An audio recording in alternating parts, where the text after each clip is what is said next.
আমার মসজিদে আপনার বেশি মানুষ দেখি ছোট ছোট তেলের বোতল নিয়ে আসে, ছোট ছোট বোতল আর তেল, সরষের তেলের ফু দিতাম, কেবল ফু দিতাম। পরে আমি গত জুমায় আমার খাদেম মসজিদে তারে কইলাম যে তুই বেড়া 5 লিটারওয়ালা একটা তেলের বোতল এনে রাখবা, এই শুক্রবার এটাতে একবার ফু দিব, ভালো করে কাটছে, বেশি করে ফু দিয়ে দিব। এরপরে যত লোক রেখে লাইন ধরে বোতল দিয়ে দিয়ে আবার 5 লিটারের থেকে আগামী শুক্রবার পর্যন্ত কি তুমি এই বোতল তেল বেচছো, নাহলে কেমনে দিও যেটা মনে করে। আয় হায় তাবিজ, শুধু ফু, শুধু তেল পড়া, পানি পড়া, কাইতন পড়া। হুজুর একটা তাবিজ লিখা দেন হুজুর, এমন কিছু আসেনি লাল কালি দিয়া লিখা দিলে, যাতে দোকানের মধ্যে ঝুলাইয়া রাখলে কাস্টমাররা কাছে তো ফিটাফিটি লাগে, বেচা কিনার কাছে একটা তুফান ছড়ে। হায় হায় হায় দুনিয়া, দুনিয়া। ছেলেটা নামাজ পড়ে না, মেয়েটা পর্দা করে না, স্ত্রী পর্দা করে না, এ নিয়ে কোনো আফসোস, এক ফোঁটা চোখের পানিও নাই, এক ফোঁটা কোনো আহাজারিও নাই। স্বামী একবারও বলে না স্ত্রীকে যে হায় আমগো ছেলে মেয়ে যে নামাজ পড়ে না, আমগো দুইজনের কি হবে।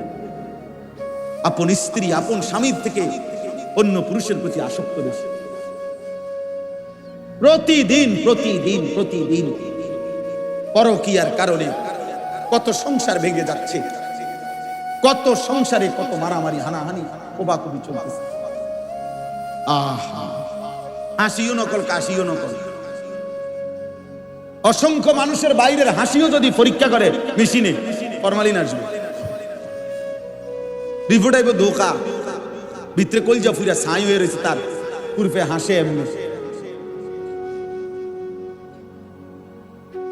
400 কোটি টাকার মালিক, আমি নিজে দেখছি আমার কাছে একাকি কামরায় এভাবে কাঁদছে যে বাচ্চার মতো মন চাইছে আমিও তার লোক কিন্তু কাঁদবি।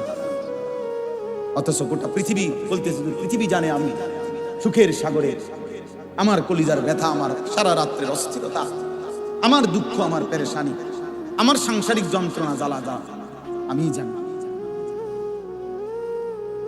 দুনিয়া তো মনে করে সুখে। এজন্য যুবক মনে রেখো বাপ, সিনেমার ওই নর্তকী সুখে নাই,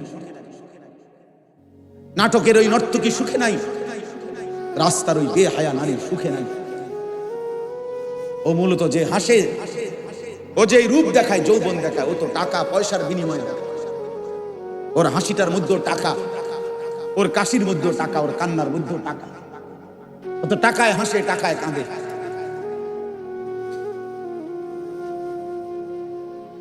হ্যাঁ, ও তো ধোকা, ও তো তোমার ধোকা দিছে। তুমি তার ধোকায় পড়ে যৌবন, শরীর, স্বাস্থ্য, শারীরিক সক্ষমতা সব শেষ করে দিলা, আখিরাতটাও নষ্ট করে। একদিন দিন ফুরাইলে দেখবে যে শরীরটাও নাই, স্বাস্থ্যও নাই, যৌবনের ক্ষমতাও নাই, আবার আখিরাতও নাই। আখিরাত আইব কইতে তো আমলই করে নাই, নামাজে পড়ে নাই।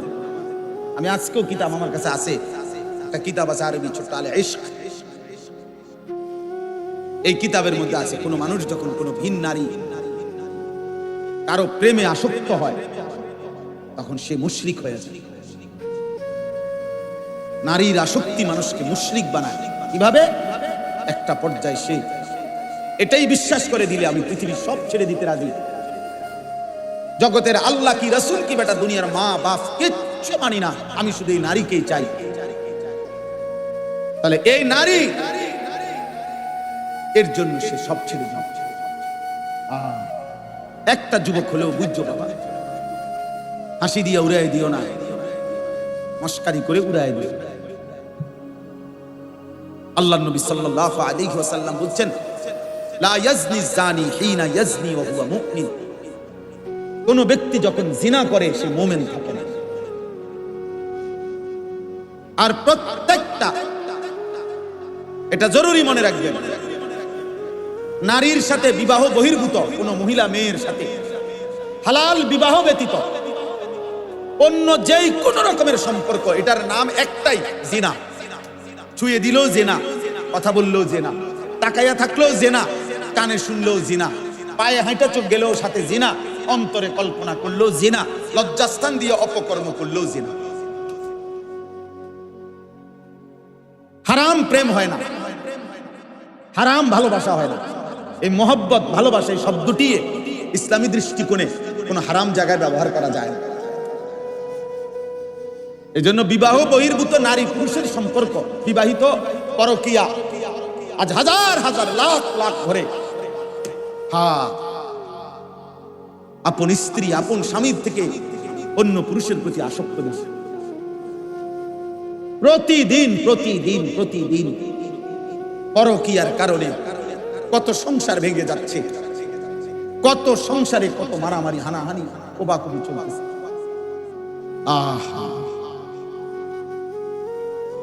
এটা জিনা, এটা বেবিচার, হারাম কখনো ভালোবাসা হয়। আল্লাহ আমাদের ছেলেদেরকে বুঝার তৌফিক দান করে। আমাদের কষ্ট করে বুঝাইতে হবে না। বয়স্করা আপনারা পুরো সমাজ থেকে বিচ্ছিন্ন হয়ে গেছেন। মুরব্বীদের অধিকাংশের হালাতে, আগে বয়স্ক মানুষ এরুমা ছিল না, অনকার বুড়া মানুষ একদম অসল। এগুলা এমন ভাবে মানে অকর্মণ্য হয়ে গেছে চাচারা, এরা পুরো সমাজ থেকে বিচ্ছিন্ন। ওনাদের কত লোক জি ফুট নাই নাতকুর ফুলা পাইন জিডা মনে কয়টা করে কারাইয়া মতক, নলে বইয়া মতক, নলে আটতে আটতে মতক। আমার এত কিছুর দরকার নাই, আমার কোন রকম আল্লাহর রহমতে দুগা ভাত, কদ্দুর আপেল, মালটা, চা, বন টন মিলাইয়া পান টান খাই আল্লাহর রহমতে কোন রকম আল্লাহ আল্লাহ করে দুনিয়াটা পারে না। কোন রকম যেহেতু মরতে আসি না, এই জন্য পরিয়ানা থাউন কেন। এই নি ছিল বয়স্ক লোকের দায়িত্ব। এই সমাজ তাইলে গড়বে কে? এই সমাজ কে গড়বে তাইলে বলেন? মানুষের পরিবর্তন একজন হুজুর, একজন আলেম, একজন বক্তা, একজন ইমাম খুদার কসম পারবে না। এই মসজিদ মনে করেন যদি 500 লোকের মসজিদ হয়, কথার কথা একজন ইমামকে দায়িত্ব দিলে এই 500 পুরুষ সম পরিমাণ মহিলা, বাচ্চা কাচ্চা এগুলো সব এ হুজুরে ঠিক করে নেব, ফু দিয়ে দিয়ে। এটা কি তাবিজ?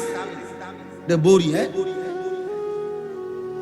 আমার মসজিদে আপনার বেশি মানুষ দেখি ছোট ছোট তেলের বোতল নিয়ে আসে, ছোট ছোট বোতল আর তেল, সরষের তেলের ফু দিতাম, কেবল ফু দিতাম। পরে আমি গত জুমায় আমার খাদেম মসজিদে তারে কইলাম যে তুই বেড়া 5 লিটার ওয়ালা একটা তেলের বোতল এনে রাখবা এই শুক্রবার, এটাতে একবার হুদিমু ভালো করে কাটছে, বেশি করে ফু দিয়ে দেব।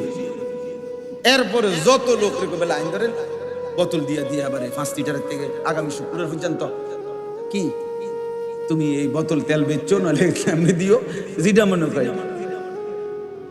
আয় হায়, তাবিজ শুধু ফু, শুধু তেল পরা, পানি পরা, টাইটন পরা। হুজুর একটা তাবিজ লেখা দেন হুজুর, এমন কিছু আসেনি লাল কালি দিয়া লেখা দিলে, যাতে দোকানের মধ্যে ঝুলাইয়া রাখলে কাস্টমাররা যাতে ফিটাফিটি লাগে, বেচা কিনার কাছে একটা তুফান ছড়ে। হায় হায় হায়, দুনিয়া দুনিয়া। ছেলেটা নামাজ পড়ে না, মেয়েটা পর্দা করে না, স্ত্রী পর্দা করে না, এ নিয়ে কোনো আফসোস, এক ফোঁটা চোখের পানিও নাই, এক ফোঁটা কোনো আহাজারিও নাই। স্বামী একবারও বলে না স্ত্রীকে যে হায় আমগো ছেলে মেয়ে যে নামাজ পড়ে না, আমগো দুইজনের কি হবে? কারো কোনো আওয়াজ নাই। যে যেমনি পারতেছে, প্রত্যেক ঘরের বাচ্চা নষ্ট হয়ে যাইতেছে, কেউ যে তারা টেনে ধরবে, ফিরাবে, কারো দায়িত্ব। তাহলে এটা কে ঠিক করবে?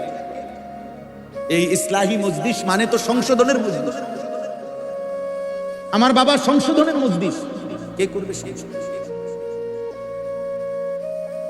আপনারা এই জন্য অনুরোধ, আজকে সময়ের প্রয়োজন, এটা প্রত্যেকেই প্রত্যেকের জায়গা থেকে কম বেশি জবান খোলেন, আল্লাহর কথা বলেন। এই সমাজ নাই তো টিকানো যাবে না রে বাপ। এই প্রজন্ম একটা সময় ছিল দুষ্ট, বদমাশ, চরিত্রহীন, নেশাখোর, গাঁজাখোর, অসৎ, এরকম মানুষ সব যুগেই ছিল, ছিল কিনা বলেন না? কিন্তু একটা সময় ছিল 2 জন, 4 জন, 1 জন, 10 জন।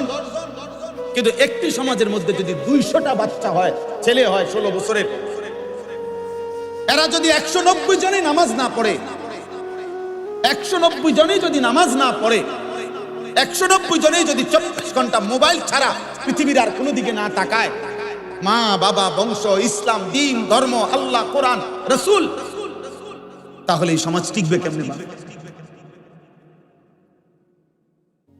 বলেন,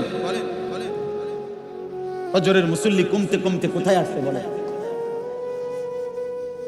ফজরের মুসল্লি কমতে কমতে কোথায় আসছে? 5 ওয়াক্ত নামাজের মুসল্লি কমতে কমতে কোথায় আসছে? প্রতিটা মসজিদ ভাঙ্গা নতুন করে একতলা মসজিদ দোতলা করে, কোন দুঃখে? জুমার নামাজ। কথা বলে না কেন? শুধু একটাই কথা যে জুমার মুসল্লি কি হয় না, এই জন্য কি করে দোতলা, এই জন্য 3 তলা।